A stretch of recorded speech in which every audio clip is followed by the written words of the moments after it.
Sige, upo ka na lang. Para isa lang ang pogi, yung nakatayo. Acts 16 verse 30, nang sila'y mailabas ay sinabi niya, Mga Ginoo, ano ang kailangan kong gawin upang maligtas? See? Bakit ganun ang question nun? He's a Roman officer. Dahil in the Roman religion, dapat may gawin ka para maligtas ka. All religions in the world, in order to be transformed, changed, matanggal yung kasalanan sa buhay mo, may gagawin ka. Pero sa pananampalatayang Adventistang Kristiyano, hindi po tayo naniniwala na mayroong kayong bahagi sa inyong kaligtasan. May I make that very clear with you? Because the moment we decide na may bahagi ka, kagaya ka rin ng lahat ng mga major religions in the world. Shintoism, Buddhism, Hinduism, Zoroastrianism, at kung ano-ano pa. Maliwanag ba, mga batid? Yun ang kaibahan natin. God saves those who cannot save themselves. Hindi po tayo naniniwala na God saves those who are trying to save themselves. Okay? Save. Ayan. Pansinin niyo mga minamahal kong mga kaibigan, mga kapatid. Talagang kaya pagkayang sinasabi mga pogi, ako talaga'y duda na dyan eh. Hindi mo talaga maaaring pagkatiwalaan eh. No? Anyway, hindi ako tutol doon sa kanyang kapugian at kita naman natin. Ang ating tinututulan dito at binibigyan ng reaksyon ay yung mali niyang turo. Alin yun? Yung sasabihin niyang walang bahagi ang tao. Wala nang gagawin ang tao para sa kanyang kaligtasan. Ano yun? Inutil? Ha? Yun ang ating tinututulan sapagkat walang ganong turo ang banal na kasulatan. Yun ay palibasay siguro. Baka ito'y nag-aral sa mga paaralan ng mga Baptist. Ay ganyan ang turo ng Baptist eh. Mga evangelical. Kaya dyan tayo na iba eh. Tapos ipapasok niya dito sa mga Adventista yung kanyang ganun turo. Tingnan ninyo kung paano nyo i-twist yung talata. Kung paano kayo iligaw. Ha? Kung paano kayo iligaw. Napakalino. Napakaganda sana ng topic. Kaya dapat naging maingat siya. Ha? Siya dyan binabayaran sa pag... Gano'ng kalaking ibinabayad sa mga yan, ipasablay-sablay panturo. Hindi basta salapi ng Diyos ang ginugugol ng mga yan. Siya na ang kanilang bread and butter at ibinubuhay sa kanilang pamilya, ayaw pang ayusin ang turo, sablay panturo. Tingnan mo yan. May itinuturo bang Biblia? Sinasabi ba ng Biblia ang wala kang gagawin? Wala kang bahagi sa iyong kaligtasan? Meron bang ganon? Walang ganong itinuturo ang Biblia. Walang ganong itinuro si Pablo dito sa konteksto ng kanyang talata. 16:30 ng aklat ng mga gawa. Basahin ko po sa inyo para lubos nating maunawaan. Ang konteksto nito, si Apostol Pablo at saka yung kasama niya, parang si Silas, ay nangangaral, parang sa Pilipos ito eh. Ay sila'y pinagbintangang ng gugulo sa lungsod. Kasi meron siyang pinagaling doon na bata, pinalis niya ang demonyo. At nung gumaling yung bata, ito pala naman batang ito yung nasa ilalim ng isang sindikato na pinagkakakitaan. Kasi yung bata ay marahil ay nanggagamot o nanghuhula o ano man ang pinagagawa at pinaniniwalaan ng mga tao. At pinagkikitaan niya ito ng mga tao nasa likod niya. Ay pinagaling ni Apostol Pablo. Dahil doon, nagalit. Yung mga nasa likod, itong nasa likod ng batang ito, nagalit kay Apostol Pablo. Kaya ang ginawa, ipinadakip si Pablo. Dinintangan na ng gugulo sa lungsod. Basahin ko po para maganda. Yan o. Nang makita ng mga amo ng bata, ito pong binabasa ko yung magandang balita Biblia, 16:19 ng aklat ng mga gawa. Nang makita ng mga amo ng bata na nawala na ang kanilang pagkakakitaan, sinunggaban nila si Pablo at Silas, kinaladkad sa liwasang bayan at iniharap sa mga may kapangyarihan. Iniharap sila sa mga pinuno ng lungsod at pinaratangan ng ganito, nanggugulo po sa lungsod ang mga Hudyong ito. Nagtuturo sila ng mga kaugaliang labag sa kautusan nating mga Romano. Hindi natin maaaring sundin ang mga itinuturo nila. Sinunggaban sila ng mga tao, pinahubaran ng mga pinuno at ipinahagupit. Pagkatapos hampasin ng paulit-ulit, sila'y ibinilanggo at pinabantayang mabuti. Ipinasok sila ng bantay sa kaloob-looban ng bilangguan at inilagay ang kanilang mga paa sa pagitan ng dalawang mabibigat na kahoy. Hindi palabas na nakabilanggo. Meron pang nakalagay na mabibigat na kahoy sa kanilang mga paa. Nang maghahating gabi na, sina Pablo at Silas ay nananalangin at umaawit ng mga himno. At nakikinig naman ang ibang mga bilanggo. At walang ano-ano'y lumindol ng malakas. At nayanig pati ang mga pundasyon ng bilangguan. Biglang nabuksan ang mga pinto at nakalag ang mga tanikala ng lahat ng bilanggo. Nagising ang bantay ng bilangguan at nang makita niyang bukas ang mga pinto, inakala niyang nakatakas ang mga bilanggo. Dahil dito'y binunot niya ang kanyang tabak at magpapakamatay na sana. Alam niya kasi yan ang batas, yan ang rules ng isang bantay sa bilangguan. Kapag ang iyong binabantayan ay nakatakas, ay kaso yun sa iyo. Sa kanila'y marahil papatay na rin sila, bitay din. Kaya sila na mismo ang magpapakamatay sa kanilang sarili. Ngunit sumigaw si Pablo. Ang sigaw ni Pablo, huwag mong saktan ang iyong sarili. Narito kami. Ay, sabi, ba't masasaktan ang iyong sarili? Narito kami. Hindi naman kami tumakas.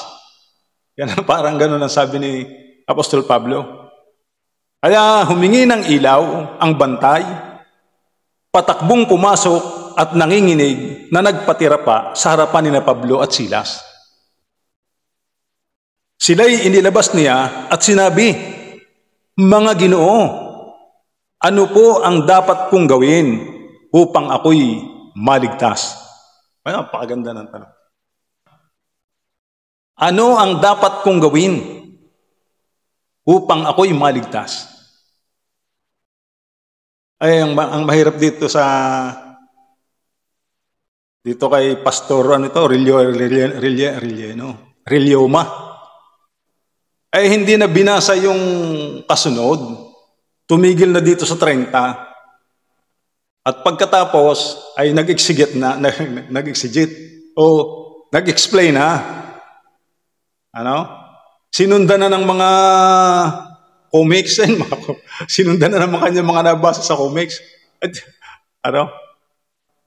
na di umano, nagbigay na agad siya ng kaisipan sa mga tao. Sabi niya, bakit ganon? Bakit ganon ang question ng bantay? Nag-explain na siya about sa background yung mga Roman officer na yan. Dahil yan ay yung mga Romano, sabi nga naman, yung Roman religion, ay meron silang paniniwala na may dapat kang gawin para ikaw ay maligtas. Yan.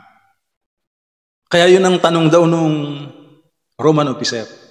Yun daw ang paniwala nun, meron kang dapat gawin para maligtas. Sabi pa niya, all religion in the world in order to be saved. Yun daw ang paniniwala ng lahat ng mga relihiyon sa buong mundo. Para matanggal ang kasalanan, in order to be changed, may gagawin ka. Yan sabi niya, quote in quote. Pero anya sa pananampalatayang Adventistang Kristiyano, hindi po tayo naniniwala na meron kayong bahagi sa inyong kaligtasan. Ikaw, hindi ka naniniwala doon. Pero ako'y naniniwala na ang tao ay merong bahagi, merong dapat gampanan, merong dapat gawin para sa kanyang kapakanan o para sa kanyang kaligtasan. Hindi pwedeng wala. Mali yung itinuturo mo. Sabi pa niya, may I make that very clear with you? Because the moment we decide na may bahagi ka, kagaya ka rin ng lahat ng mga major religions in the world. Bira mo, sabi niya. Takot siya na mga pagaya sa mga relihiyon sa buong mundo na ang tao ay may dapat gawin, ang tao ay merong bahagi para sa kanyang kaligtasan. Ay takot siyang mapagaya sa ganon. Kasi pag tayo daw ay ganon, ay wala tayong pagkakaiba sa mga relihiyon ng sanlibutan. Nakatulad na niya ng Shintoism, Buddhism, Hinduism, ano pa isa? Zoroastrianism. Parang may psoriasis ito. Hindi ko alam yung mga relihiyong yan. At kung ano-ano pa niya, ay tayo daw ay ganon din, wala tayong pagkakaiba. Yan, masama doon. Anong masama doon kung tayo maging kagaya na meron tayong bahagi at meron tayong gagawin? Bakit yun bang Budista? Yung Buddhism ba? Ang gagawin ba noon ay ang turo ba sa kailang gagawin ay katulad ng itinuturo ng Biblia? May gagawin pero ibang gawa yung kanilang gawa. Hindi yun ang itinuturo ng Biblia. Sa Kristiyano, meron ding gawa, may bahagi ka, may pinagagawa sa iyong Diyos para ikay maligtas. Kaya nga ang tanong anong dapat naming gawin para kami maligtas? Hindi naman Romano ang tinatanong at Hudyo. Ang sabi ba ni Apostol Pablo, wala kang gagawin? Ay takot siya Kasi kapag sabi the very moment that we decide na may bahagi ka, kagaya ka rin ng lahat ng mga major religions in the world. Bakit hindi ka takot? Trinity nga, hindi ka natakot. Galing yun sa pagano. Ganyan din katulad ka rin ng Roman Catholic. Christmas nga, hindi ka natakot. Nakiki-Christmas din. Pagan practice yan. Ay tapos dito natakot ka, hindi naman mali ba yun? Itinuturo ba ng Biblia na wala kang gagawin? Hindi mo kasi binasa yung kasunod. Nag-stuck ka na dun sa 30. Sila ay inilabas niya at sinabi, mga Ginoo, ano po ang dapat kong gawin upang ako'y maligtas? Dapat binasa mo kung ano ang sagot ni Pablo. Kung ang sagot ba ni Pablo, wala kang gagawin, wala kang bahagi. Ganun ba? Pambihira, no? Yan ang mahirap sa mga taong hindi alam yung mga pastor, alam niya, yung mga hermeneutics, alam niya yung mga exegesis, bukang bibig ng mga yan. Pero hindi alam gamitin. Tingnan mo. Hindi binasa yung kasunod nag-conclusion ng kanya. Ang katulad niya, ay ganito. Nakalagay, nakabasa siya, ang apog ay mabuti sa buhok. Ay di lagay agad siya ng apog sa kamay at ikinus ko sa ulo, sa buhok. Hindi binasa yung kasunod. Ang nakalagay pala sa kasunod ay kung papanutin. Ayun. Nangyari. Hindi panot. hindi niya binasa yung kasunod Nakabasa, ang apog ay mabuti sa buhok. Lagay agad. Ay, yung pala nakalagay sa kasunod kung kakalbuhin o kung papanutin. Yun ang nangyari. Tingnan mo. Kung binasa niya sana yung kasunod, comics ang binasa Sa kasunod, ang isinundo sa talata ng Biblia, comics na. Mga Shintoism, Buddhism, pananampalatayang Romano. Pambihira. At binasa mo yung sagot ni Pablo. Anong sagot ni Pablo? Hindi mo binasa Naglagay ka agad sa ulo ng apog. Hindi panot ang nangyari. Hindi mo nabasang kung papanutin. Ito, ang sagot ni Apostol Pablo. Sabi sa 30, sila ay inilabas niya at sinabi, mga Ginoo. Napakaganda ng tanong Ano po ang dapat kong gawin upang ako'y maligtas? Sumagot naman sila, Sumampalataya ka sa Panginoong Hesus at maliligtas ka, ikaw at ang iyong sambahayan. Ang sabi ba ni Pablo, wala kang bahagi, wala kang gagawin, tumunganga ka na lang. Nako. Tapos ang iko-conclusion mo, wala kang bahagi. Meron bang sinabing ganon? Ang talhata, ikaliwanag ng sabi ni Pablo, sumagot naman sila. Anong sagot? Sumampalataya ka. Yun ang gagawin.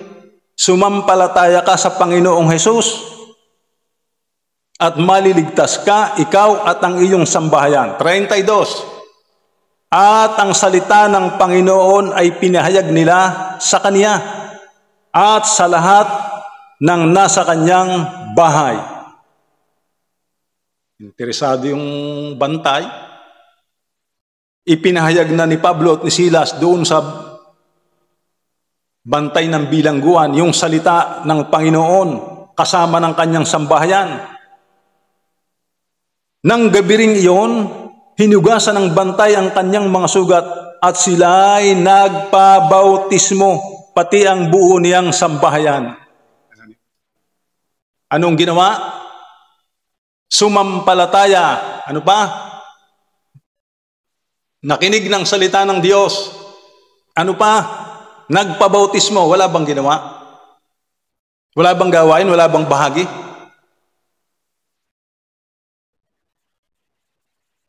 Meron. Kahit nga sa mga sulat ni Ellen G. White, napakadami mo, mayroon kang gagawin. Kaya mali ang inyong mga itinuturo na kahit hindi mahirap yung pogi lamang. Sabi mo, yun ang kaibahan natin. Wala akong tutol doon sa mga huli mong statement. God saves those who cannot save themselves. Correct. Ililigtas ng Diyos yung mga taong walang kakayanang iligtas ng kailang sarili. Hindi tayo naniniwala na God saves those who are trying to save themselves. Hindi ka naniniwala doon. Kulang. Hindi tayo naniniwala na God saves those who are trying to save themselves through His own power. Only. Yun ang hindi ko pinaniniwalaan. Na ililigtas ng Diyos yung mga taong nagsisikap iligtas ang kailang sarili sa pamamagitan ng kanyang sarili lamang kakayanan. Pero yung taong nagsisikap iligtas ang kanyang sarili sa tulong ng ating Panginoong Diyos, naniniwala akong ililigtas yun ng Diyos. At yung taong nagpapakainutil at walang gagawin, nakagaya ng mga itinuturo mo, na sinasabi mong walang bahagi, yan ang hindi ililigtas ng Diyos, kailanman. Ang biyaya hindi gagawa sa mga taong ayaw gumawa. Partnership yan Usong. Kausong ka, hindi naman tinulungan ka, ipapaubaya mo na sa Kanya. Yung mga sinasabing mga tinakbo na niya 2,000 years ago, tinakbo na ni Kristo, tinapos na ni Kristo, wala na tayong dapat gawin. Si Pablo nga, sabi niya, nagtutumulin. Nagtutumulin siya, tumatakbo rin. Sabi niya, hindi naman sinabing huwag na kayong tumakbo. Hinahampas pa ang kanyang sarili araw-araw. Sinusupil. Kaya mali yung inyong mga turo. Hindi po pwedeng wala kang gagawin. Hindi liligtas ng Diyos yung mga nakatulad na ituturo niyo, wala kayong gagawin. Walang ganon. Napakaliwanag na sabi. Sumagot naman sila. Anong sagot ni Pablo? Sumampalataya ka sa Panginoong Hesus at maliligtas ka, ikaw at ang iyong sambahayan.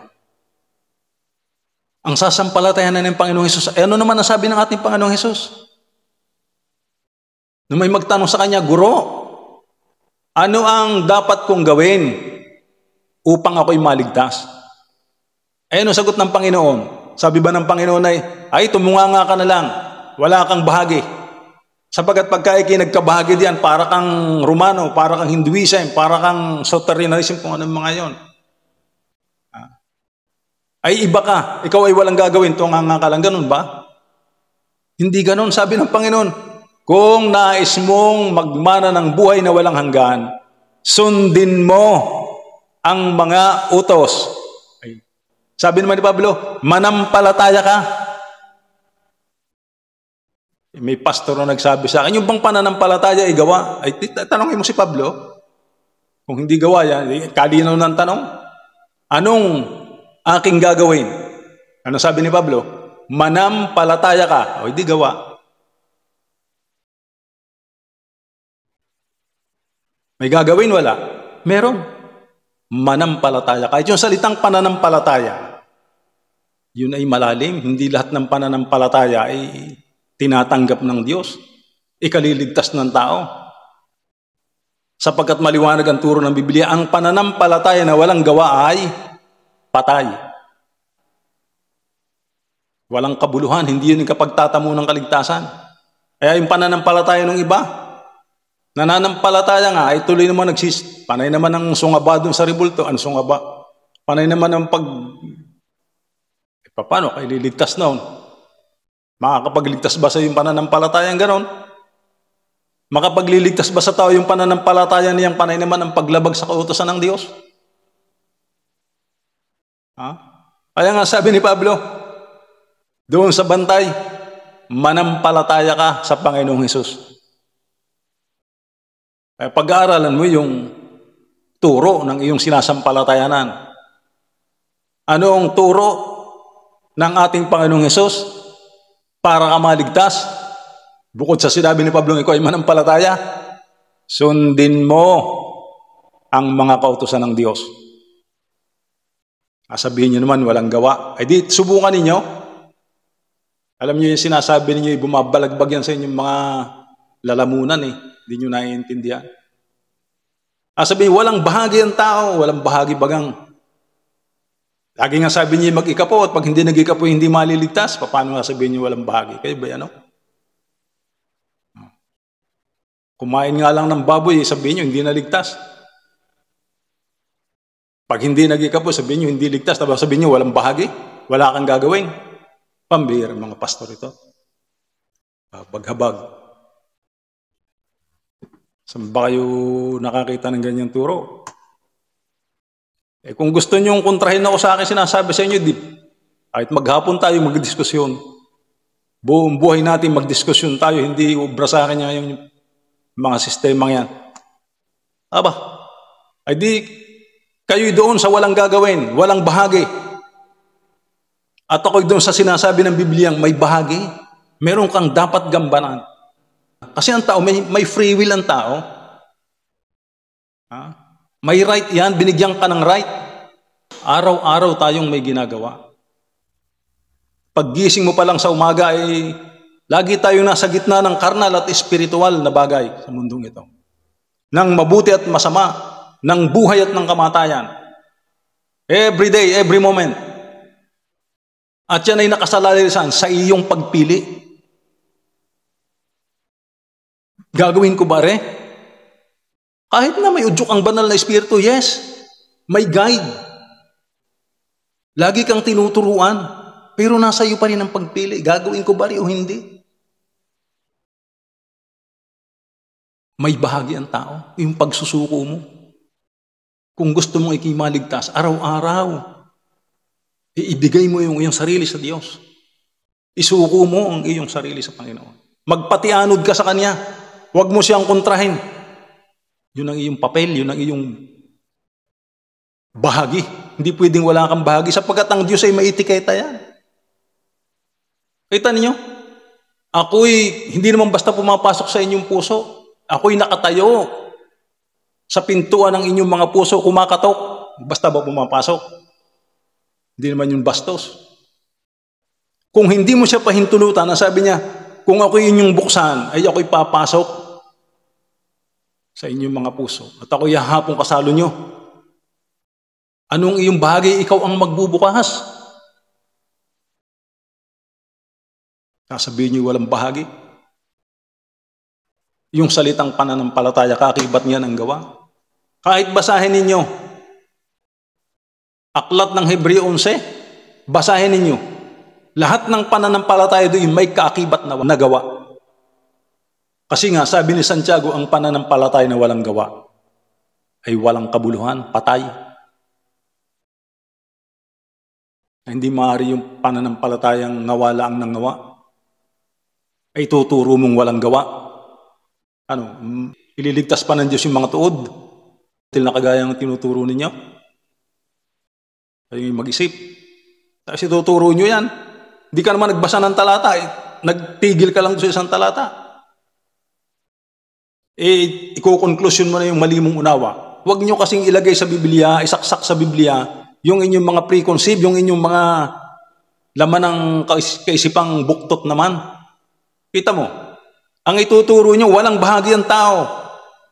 May sinabi ba si Pablo? Walang gagawin ng tao para sa kanyang kaligtasan. May sinabi si Pablo? Inilagay mo ang iyong maling unawa doon sa talata. Takot ka, mapagaya sa sarili ng sanlibutan na may gagawin. Yun ang turo ng Biblia. Mali naman yung itinuturo mo na walang gagawin. Hindi kasi inuunawa talaga o hindi talaga binasa para may ligaw niya ang tao. Ang apog ay mabuti sa buhok. Ang apog ay mabuti sa ulo. Yun, lagay agad. Hindi na binasa ang kasunod. Yung pala yung nakalagay kung papanutin. Yun, hindi panot. Kasi hindi ka nagbabasa ng kasunod. Hindi mo alam ang konteksto. Nagkukonklusyon ka ng iyo. Ano ang dapat kong gawin? What must I do to be saved? Ang turo mo, wala kang gagawin, wala kang bahagi. Ang bihirang turo ninyo yan.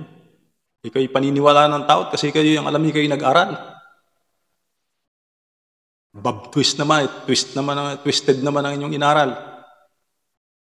Tayo, parang turo talaga ni Lucifer Tunay ba niyang sinabi ng Diyos sa lahat ng mga punong kahoy niya hindi ka makakakain? Kita mo, twist. Wala namang ganun sinabi ang Panginoon. Di naman Turo ba ni Pablo yun? Na wala kang gagawin? Saan doon sa talata? Bibintang niyo pa kay Pablo yung mali niyong unawa. Gagamit kayo ng talata ni Pablo, ng Biblia, tapos idudugsong naman ninyo yung mga comics naman. Ang birang yung mga turong yan. Hindi po pwede yung tinuturo mo na walang gawa. Kay Pablo kayo maniwala, basahin niyo yung talata. Anong sabi ni Pablo? Manampalataya ka. Ikaw at ang iyong sambahayan at maliligtas ka. Kaya anong ginawa nung bantay ng bilangguan? Ang sabi ang kasunod ng mga talata, nakinig ng salita ng Panginoon. Nanampalataya. Nagpabautismo. Marami na kaagad. Hindi sinabing walang gawa. Kaya yan ang tunay na turo ni Apostol Pablo. Walang ganong turo ang Biblia na wala kang gagawin. Ito pa isang una naiisip. Nung iligtas yung sambahayan ni Lot sa Sodom at Gomora, yun bang sila ba walang ginawa? Sila ba'y binuhat ng mga anghel? Hindi. Inakay sila. Good, akay din. Pero sila ang tumatakbo ng kanila, hindi naman sila binuhat. Nagkaroon pa nga doon ng barteran Sabi ng anghel, takbo tayo doon sa bundok na yon. Ay nakita nung si Lot at saka yung kanyang mga anak. Sabi, malayo yon. Nagreklamo pa doon sa mga anghel. Malayo yun, baka tayo tamaan ng apoy bago makarating yun. Hindi ba pwedeng dito na lang sa malapit-lapit? Doon. Sabi ng anghel, sige. Pero pag binabasa ko yung komentaryo nun, yung pala, supposed to be, yung lugar na yun, kasama sa susunugin. Pero dahil doon na sila humigpo, hindi pinahintulutang hindi masunog, sila yung naligtas. Kita niyo? Yun ay sila ang tumakbo. May gagawin ka, hindi po pwede yung wala kang gagawin sa iyong kaligtasan. Huwag niyong panatilinin, huwag niyong paniwalaan yung aral na wala kayong gagawin. Hahaba lang ng hahaba, marami akong babasahin komentaryo. Para kung may pakitang mali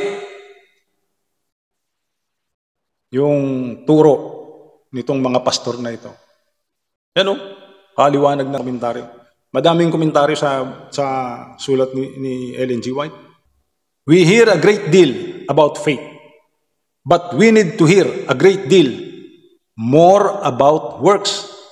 Many are deceiving their own souls by living an easygoing, accommodating, crossless religion. But Jesus says, if any man will come after me, let him deny himself and take up his cross and follow me.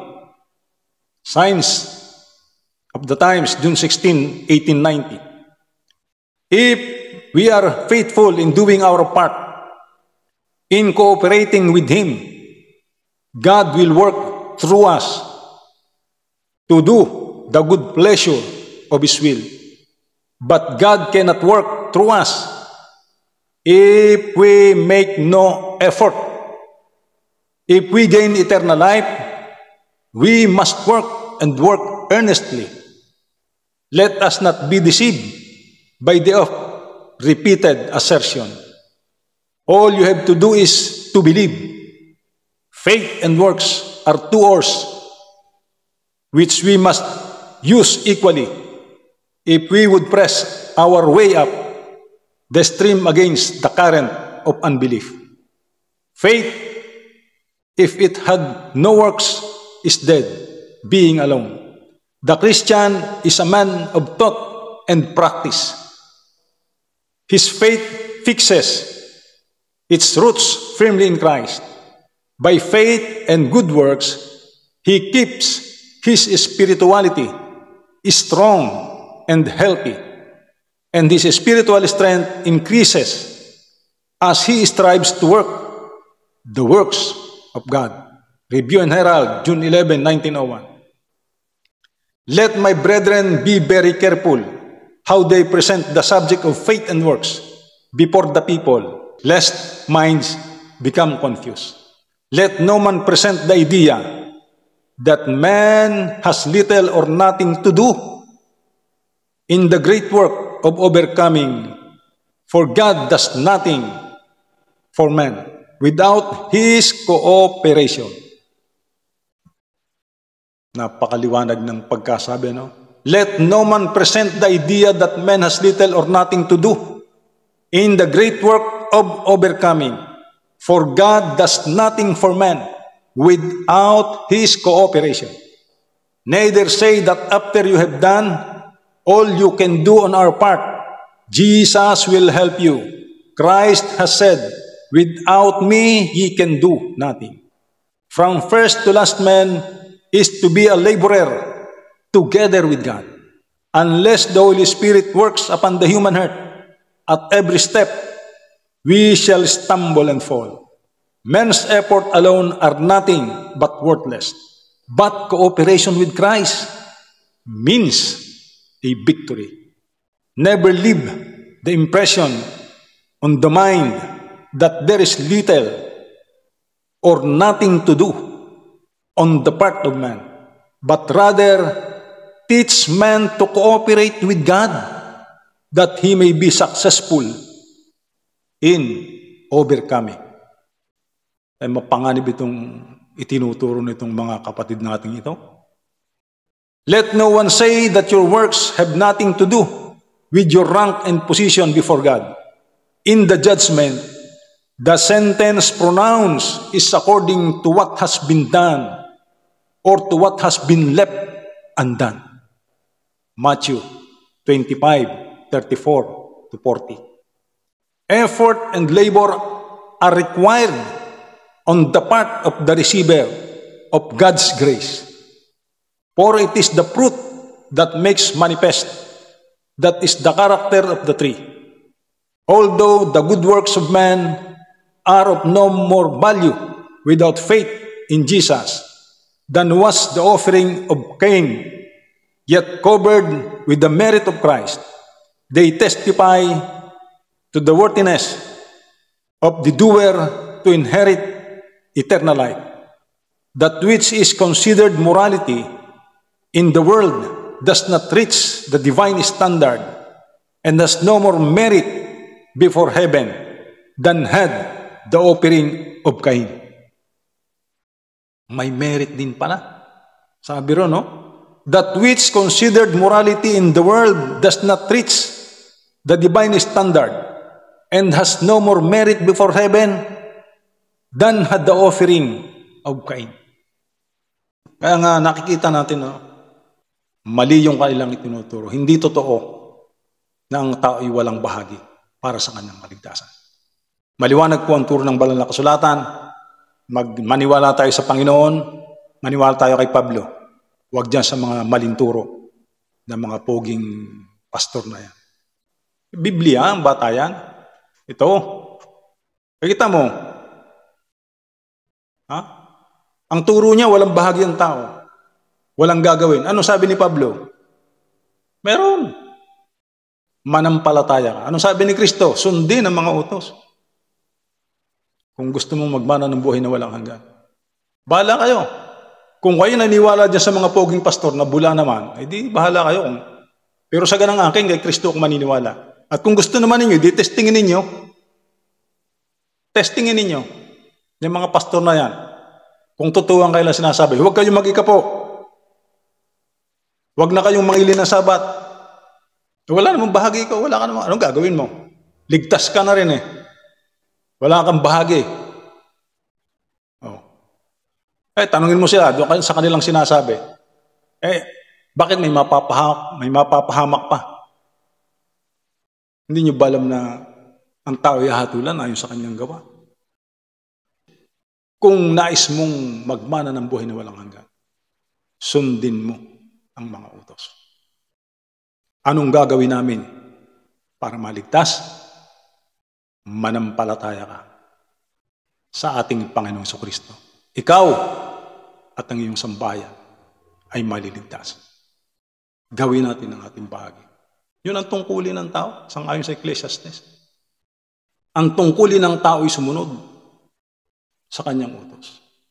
Ang tungkulin ni Kristo ay abutin ka doon sa hindi mo magawa.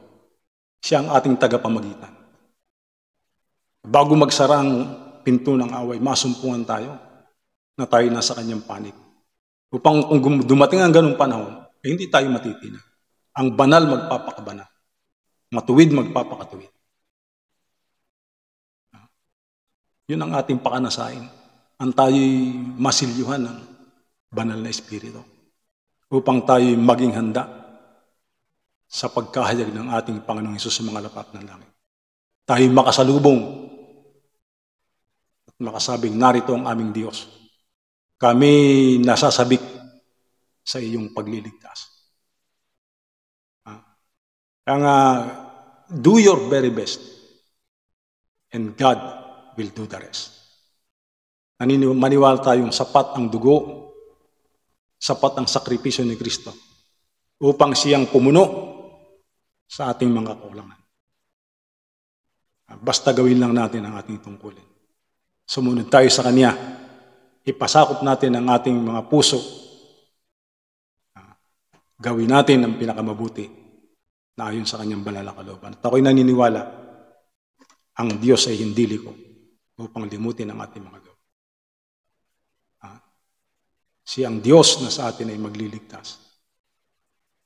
Kahit manawari, napuspos tayo ng banal na Espiritu at danasin natin ang kanyang patuloy na biyaya sa ating buhay upang kung siya ay mahayag sa mga lapap ng langit, ay makasama tayo sa mga nagsisipagmana ng buhay na walang hanggan.